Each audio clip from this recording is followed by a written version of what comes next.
The Democratic National Convention starts tonight in Chicago. 50,000 people will be there to watch Vice President Kamala Harris accept the party nomination.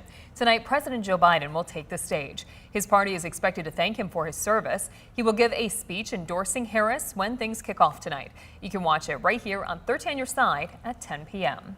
And again, Vice President Kamala Harris will accept her party's nomination for president at the Democratic National Convention. 13 on Your Side's political reporter Josh Albertus has been speaking with people in the party throughout the day. And Josh, what are you hearing? Well, as you might expect, guys, and just as we saw with the RNC about a month ago, there's a back and forth between the parties as the Harris campaign hopes to ride the momentum they've seemingly seen in some states in recent weeks as she is set to become the nominee. I spoke one-on-one with Transportation Secretary Pete Buttigieg this afternoon, just in his personal capacity as a Harris supporter, to get some context on the message we may hear as we head into this week.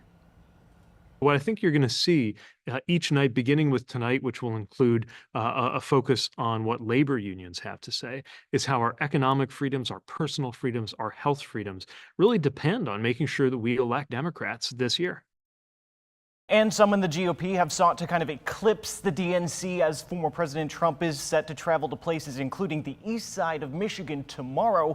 Senate candidate here in Michigan, Mike Rogers, having this to say about this week in a statement, quote, "Today, Democrats in Chicago will celebrate Joe Biden, so let us remember his record. Massive spending that fueled high grocery prices, open borders that have led to violence and fentanyl deaths across the nation, and an EV mandate that is a direct threat to our auto jobs while it empowers China. None of that helped Michigan, but Kamala Harris and Alyssa Slotkin supported every single part of this disaster for the last 4 years," unquote.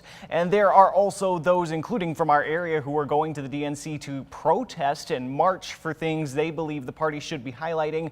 We'll hear from them coming up at 6. Thank you, Josh.